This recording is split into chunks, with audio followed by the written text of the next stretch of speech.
Akashvani Adilabad 100.2 FM మనస్సు నిండా పుస్తకంతో చక్కటి తెలుగు సాహిత్య రచనలను వినిపించే కార్యక్రమం. ఇయలటి కార్యక్రమంలో సంగీత సౌరభాలు పుస్తక ధారావాహిక పఠనం 22వ భాగంలో ప్రముఖ గాయకుడు పండిత్ వసంతరావు దేశపాండే జీవిత విశేషాలు వివరాలు 2వ భాగం ఇంటారు. రచన పఠనం ఎస్ రాజవర్ధన్. సంగీత సౌరభాలు ఇది ఒక సంగీత విజ్ఞాన పరిచయ గ్రంథం. ఈ పుస్తకం సంగీతానికి మూలమైన నాద ప్రసక్తితో మొదలై హిందుస్థానీ సంగీతాన్ని పరిచయం చేస్తుంది. లబ్ధ ప్రతిష్ఠులైన గాయకుల జీవన రేఖలను శోధించి ఈ పుస్తకంలో పొందుపరిచిండు రచయిత సామల రాజవర్ధన్. గాయన శైలి, ఇతర ప్రత్యేకతలకు సంబంధించిన వివరాలను పూసగుచ్చినట్లు వివరించిండ్రు. ఇప్పుడు ఈ పుస్తకం నుండి ప్రముఖ గాయకుడు పండిత్ వసంతరావు దేశపాండే విశేషాలతో కూడిన వ్యాసం 2వ భాగం రచయిత సామల రాజవర్ధన్ కంఠంలో ఇందాం. 1967వ సంవత్సరం వసంతరావు దేశపాండే కీర్తి పతాకం విజయవంతంగా రెపరెపలాడిన సంవత్సరంగా చెప్పవచ్చు. కట్యార్ కాయ్జాత్ ఘుస్లీ అనే నాటకాన్ని వసంతరావు దేశపాండే రూపొందించి అందులో గీతాలకు ప్రాణం పోసినాడు. ఈ నాటకం ముస్లిం సంగీత విద్వాంసునికి, హిందూ సంగీత విద్వాంసునికి మధ్యలో ఉండే ఈర్ష్యాసూయ ద్వేషాల ఆధారంగా రూపొందించబడింది. ఈ నాటకంలో ఖాన్ సాహెబ్ ఆఫ్తాబ్ హుసేన్ పాత్రను వసంతరావు దేశపాండే పోషించినాడు. అందులో అసంఖ్యాకంగా అతడు గానం చేసిన నాట్యగీతాలు మహారాష్ట్రలో విశేషంగా ప్రాచుర్యాన్ని పొందినాయి. అనితర సాధ్యమైన నాట్యగీతాలవి. మరాఠీ నాటక రంగానికి ఒక నూతన ఒరవడిని దిద్ది అనిదంపూర్వమైనవని రసజ్ఞుల మన్ననలు అందుకున్నాయి. ఈ నాటకాన్ని ప్రముఖ మరాఠీ రచయిత పురుషోత్తం దార్వేకర్ రచించగా విఖ్యాత సంగీతజ్ఞుడు పండిత్ జితేంద్ర అభిషేకి సంగీతాన్ని సమకూర్చినారు. నాట్య సంపద పతాకం కింద ఈ నాటకం ఆవిష్కరించబడింది. ఇన్ని రకాలుగా తమ జ్ఞానాన్ని అభివృద్ధి పరుచుకుంటున్న పండిత్ వసంతరావు దేశపాండేకు ఆర్థిక ఇబ్బందులు వెంటాడేవి. మానసిక ప్రశాంతతను సంగీతం ద్వారానే సంపాదించుకునేవారు. ఈ సందర్భంలో మిలిటరీలో అకౌంటెంట్ ఉద్యోగాన్ని సంపాదించినారు. ఉద్యోగ బాధ్యతల వలన సంగీత నాటకాలలో అధిక సమయాన్ని వెచ్చించలేకపోయేవారు. ఈ విషయాన్ని గమనించిన బేగం అఖ్తర్ వసంతరావు ఉద్యోగాన్ని మానుకొని పూర్తి సమయం సంగీతానికే వినియోగించాలనే ఉద్దేశంతో పట్టుబట్టి వసంతరావు ఉద్యోగాన్ని మానిపించింది. బేగం అఖ్తర్ తాను ప్రఖ్యాత గాయిక అయినప్పటికీ తాను వసంతరావు దేశపాండే అభిమానినని గర్వంగా చెప్పుకునేది. పండిత్ వసంతరావు దేశపాండే ఈ నాటకంతో ఎంతో పేరు ప్రతిష్టలు సంపాదించుకున్నారు. తరువాత అకోలాలో జరిగిన మరాఠీ నాట్య సమ్మేళనానికి అధ్యక్షునిగా బాధ్యత వహించి ఆ కార్యక్రమాన్ని విజయవంతం చేసినాడు. అకోలా పండిత్ వసంతరావు దేశపాండే జన్మస్థలమని మర్చిపోరాదు. రచ్చ గెలిచి ఇంట గెలిచినట్లయింది. మరాఠీ నాట్య పరిషత్తు వారు వసంతరావు దేశపాండేకు బాలగంధర్వ స్వర్ణ పతకంతో సత్కరించినారు. వసంతరావు దేశపాండే చివరి నాళ్లలో సంగీత సౌభద్ర నాటకం చేయాలని అన్ని విషయాలను తయారు చేసుకున్నారు. కానీ అవేవీ పూర్తి కాకుండానే స్వర్గస్థులైనారు. విఖ్యాత మరాఠీ రచయిత పూలా దేశపాండే నిర్మించిన మరాఠీ చిత్రం తుకామణే ఆత, అందులో ఒక చిన్న పాత్ర పోషించినాడు వసంతరావు దేశపాండే. ఆ చిత్రం విజయవంతం కాలేదు. వసంతరావు కాలంలో హిందుస్థానీ సంగీతానికి స్వర్ణయుగం.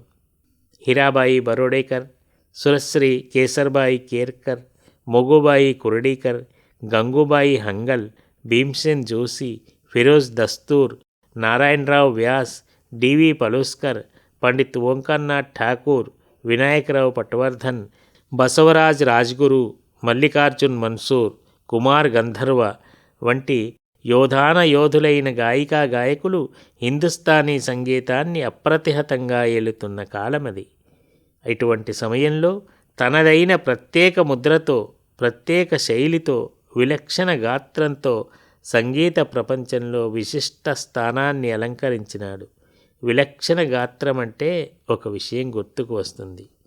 పుణేలో వసంతరావు దేశపాండే, పులా దేశపాండే ద్వయం సంగీత సభలను వింటూ సంగీత చర్చలు చేస్తున్న కాలంలో ఆర్థిక ఇబ్బందులను అధిగమించడానికి పుణే రేడియో స్టేషన్కు వెళ్ళేవారు. అక్కడ గానం చేసే గాయకులకు పూలా దేశపాండే హార్మోనియం, వసంతరావు తబలా సహకారం అందించి డబ్బులు సంపాదించేవారు. All India station audition committee వారు వసంతరావు దేశపాండే గాత్రం ఆడిషన్కు సరిపోదని వెనక్కి పంపినారు. తర్వాత ఆ గాత్రానికే సంగీత నాటక అకాడమీ పురస్కారం లభించింది. తర్వాత ఆకాశవాణి వారు స్వయంగా వసంతరావు గాత్రాన్ని రికార్డు చేయడానికి ఆహ్వానించినారు. వసంతరావు ఏదైనా ఒక్క ఘరానాకే పరిమితం కాకుండా మంచి ఎక్కడుంటే అక్కడికి చేరుకొని నేర్చుకున్నాడు. కేవలం శాస్త్రీయ సంగీతమే కాదు, నాట్య సంగీతం, గజల్, భజన్, ఠుమ్రీ, దాద్రా, టప్పా, లావణి వంటి అనేక ప్రక్రియలను గానం చేసి అన్నింటిలోనూ మేటి అని నిరూపించి చూపినాడు. నాటకాల్లో నటించి శభాష్ అనిపించుకున్నాడు. సినీ సంగీతంలో గానం చేసినాడు. మరాఠీ చిత్రాల్లో దాదాపు 101 చిత్రాలకు గానం చేసినాడు. మరాఠీలో వచ్చిన అష్టవినాయక్ చిత్రం కోసం వసంతరావు దేశపాండే అనురాధ పోద్వాల్తో కలిసి ప్రథమ తులా వందితో అనే యుగళగీతం పాడినాడు. ఈ గీతాన్ని యథాతథంగా కళ్యాణి రాగంలో నర్తనశాల చిత్రం కోసం సుసర్ల దక్షిణామూర్తి గారు తమ సంగీత సారథ్యంలో మంగళంపల్లి బాలమురళీకృష్ణ, బెంగుళూరు లత గార్లతో పాడించినారు. ఆ పాట కూడా బహుళ జనాదరణ పొందింది. అది సలలిత రాగ సుధారస సారం. బహుముఖ ప్రజ్ఞాశాలి అయిన వసంతరావు దేశపాండే జూలై 30వ తేదీ 1983లో స్వర్గస్థులైనారు. వసంతరావు గాత్రం విలక్షణమైనదనుకున్నాం కనుక అతని గానాన్ని కాపీ చేయడం కూడా ఎవరికీ సాధ్యం కాదు. కానీ ఇప్పుడు వసంతరావు దేశపాండే మనుమడు రాహుల్ దేశపాండే అచ్చం తాతగారి వలనే పాడి మెప్పించడమే గాక ప్రతి సంవత్సరం వసంతరావు దేశపాండే జయంతి నాడు వసంతోత్సవం పేరిట వర్ధమానులకు లబ్ధ ప్రతిష్ఠులైన గాయకుల సభలు నిర్వహిస్తున్నాడు. నాట్య ప్రదర్శనలు ఇప్పిస్తున్నాడు. ఈ సభల్లో జంత్ర గాత్రాలతో పాటు లలిత జానపద సంగీతాలకు పెద్దపీట వేయడం సముచితమైన విషయం. దానికతని జవాబు ఒక్కటే: తమ తాతగారు ఏ సంగీతాన్ని చిన్నగా చూడలేదు, అన్నింటినీ సమానంగా ఆదరించినాడు అనేది ప్రతి సంవత్సరం జనవరి మాసంలో జరిగే ఈ సభల్లో పాల్గొన్న వర్ధమానులకు లబ్ధ ప్రతిష్ఠులకు వసంతోత్సవ పురస్కారాలను అందిస్తాడు. ఈ సభలు 3 రోజులు జరుగుతాయి.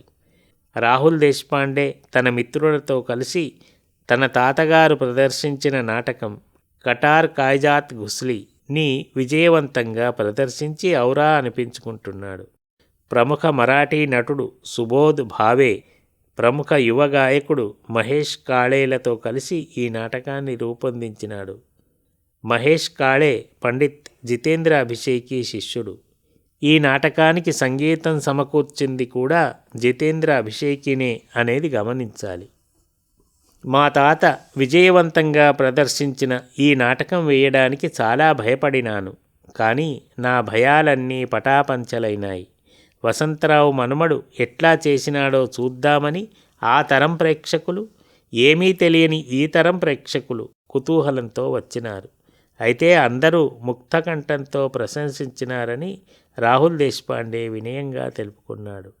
ఈ కార్యక్రమం 2011 ఫిబ్రవరి 4వ తేదీన తమ తాతగారి ప్రియమిత్రులైన పండిత్ భీమ్సేన్ జోషి పుట్టినరోజున ఏర్పాటు చేయడం ఔచిత్యంతో కూడిన పని.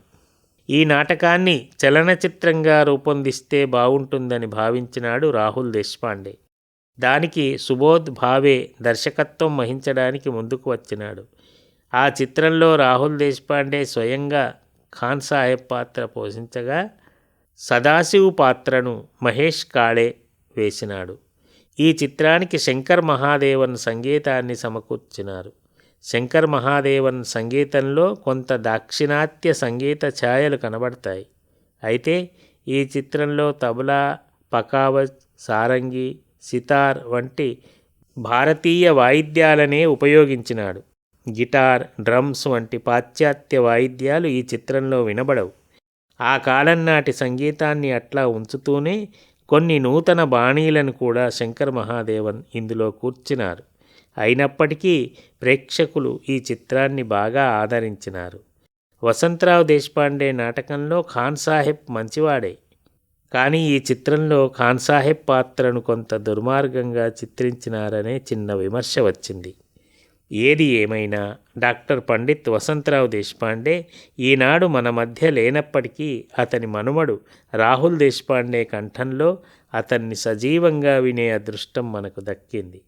రాహుల్ దేశపాండే కంఠం ఆశ్చర్యకరంగా తాతను పోలి ఉండటం దైవదత్తమే. మా తాతగారి రక్తమే నాలోనూ ప్రవహిస్తున్నది కదా అంటాడతడు. కానైతే తాతగారు చనిపోయినప్పుడు రాహుల్ దేశపాండే 3.5 సంవత్సరాల పసిబాలుడు. తాతగారి రికార్డులు మాత్రమే అతను వినగలిగినాడు. ఈ సంగీత ఝరీ ప్రవాహం ఈ విధంగానే కొనసాగాలని ఆకాంక్షిద్దాం. ఇప్పటిదాకా మీరు సంగీత సౌరభాలు పుస్తక ధారావాహిక పఠనం 22వ భాగంలో ప్రముఖ గాయకుడు పండిత్ వసంతరావు దేశపాండే గురించి 2వ భాగం విన్నారు. ఆకాశవాణి ఆదిలాబాద్ 100.2 FM మనస్సు నిండా.